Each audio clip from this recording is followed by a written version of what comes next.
आदाब, आप देख रहे हैं जेकेएलएच प्राइम टाइम। मैं हूं आपके साथ अबू हुरैरा। आज एक बहुत अहम मुद्दे के साथ हम हाजिर हुए हैं। दरअसल जमाते इस्लामी जम्मू कश्मीर एक गैर कानूनी तंजीम है।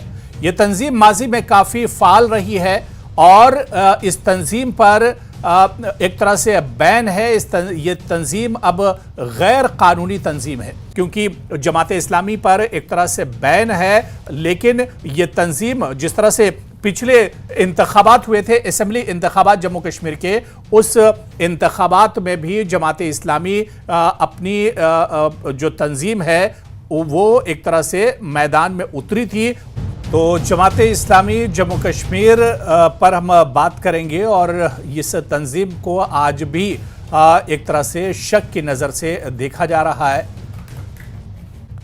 और चलिए इसी पर बातचीत करेंगे। बहुत खास मेहमान हमारे साथ जुड़ चुके हैं। टीवी स्क्रीन पर भी आप देख सकते हैं। शेख नासिर साहब एडिशनल जनरल सेक्रेटरी हैं जम्मू कश्मीर पीडीपी के, वो हमारे साथ जुड़े हुए हैं। डॉक्टर तलत माजिद साहब जो कि चीफ कोऑर्डिनेटर हैं justice and development front Jammu Kashmir के, वो भी हमारे साथ इस चर्चा में हैं। हमारे साथ बीजेपी एमएलए और स्पोक्स पर्सन आरएस पठानिया साहब भी इस चर्चा में हमारे साथ जुड़े हुए हैं। शेख नासिर साहब को भी चर्चा में जोड़ लेता हूं। शेख नासिर जी, किस तरह से आप देखते हैं, क्या वाकई में जमाते इस्लामी जम्मू कश्मीर जो एक गैर कानूनी तंजीम है, 5 साल के लिए इस पर एक तरह से बैन लगाया गया है, क्या इस तरह की तंजीमें जो एक तरह हमारे चुनाव में भी एक तरह से वो जब इंतखाबात हुए असेंबली के, उनमें भी इन्होंने हिस्सा लिया, लेकिन जिस तरह की खबरें मिल रही हैं, जो इस तंजीम का माजी रहा है, वो ये बताता है कि इस तरह की तंजीमों से बहुत सतर्क रहने की जरूरत है।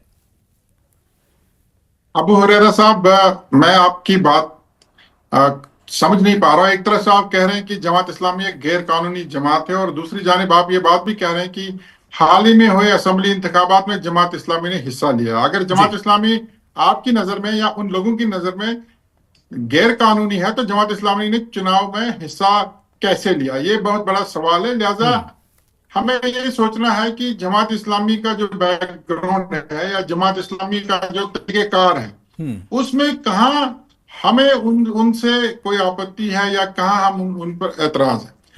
पीडीपी का जहां तक ताल्लुक है, पीडीपी का शुरू से मौकफ रहा है। पीडीपी ने हमेशा डायलॉग्स की बात की है, बातचीत और अमन की हमेशा पहल की है, और हम ये भी कहते आए हैं कि कोई भी जमात हो, कोई शख्स हो, वह अगर कानून के दायरे में रहकर, आईन के दायरे में रहकर बातचीत के लिए तैयार हो जाए तो उसे वेलकम करना चाहिए। अगर वो कानून के दायरे में और आईन के तहत चुनाव में हिस्सा लड़ने के लिए तैयार हैं तो मुझे नहीं लगता कि किसी को भी एतराज होना चाहिए। हाँ, जहां कोई वायलेंस की बात करे, जहां कोई इस तरह की बात करे जो कानून को हाथ में लेने की बात करे, पीडीपी ने हमेशा वायलेंस के खिलाफ बात की है, अलबत्ता डायलॉग्स को तरजीह दी है, क्योंकि हमारी पार्टी का बुनियादी उसूल है कि न ग्रेनेड से न गोली से बात बनेगी बोली से।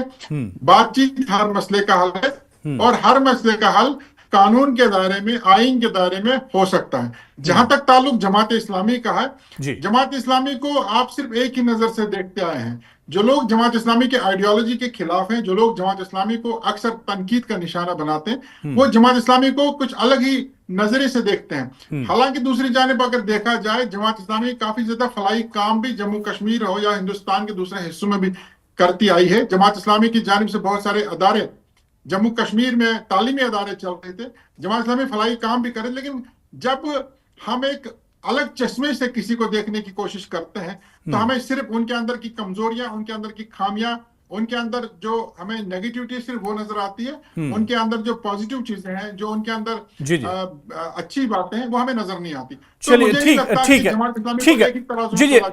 ये देखिए, जम्मू कश्मीर बदल रहा है, जम्मू कश्मीर के हालात बदल गए हैं, तो अब ऐसे में जमाते इस्लामी जम्मू कश्मीर को अपनी सोच बदलनी होगी, अपनी लाइन एक तरह से बदलनी होगी, माजी को भूलना होगा और नई शुरुआत एक तरह से करनी होगी। उसे पूरी आस्था भारत में अब उसको एक तरह से जाहिर करनी होगी।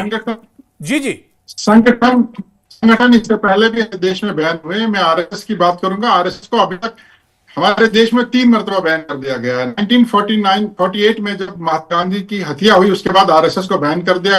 1959 में जब आरएसएस ने अपने आप को करप्शन बताया तो बैन हटा ली गई।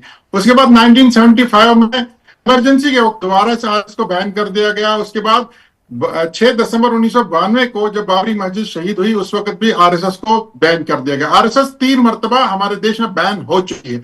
जमात इस्लामी बैन होगी कोई बड़ी बात नहीं है। जमात इस्लामी का कॉन्स्टिट्यूशन है, जमात इस्लामी की जो गतिविधियां ये बता रहे हैं कि वो एंटी कॉन्स्टिट्यूशनल थी, नेशनल थी। तो जमात इस्लामी के खिलाफ अगर इस तरह के आरोप हैं, हम ये कहते हैं कि कानून की बेसिक जो प्रिंसिपल है, प्रिंसिपल ऑफ नेचुरल जस्टिस, आप पठानिया साहब एक वकील हैं, वो समझते हैं इस बात को, किसी भी आदमी को आप उसे सुने बगैर, उसे सफाई का मौका दिए बगैर उसके खिलाफ कार्रवाई नहीं कर सकते। This is principle of natural justice.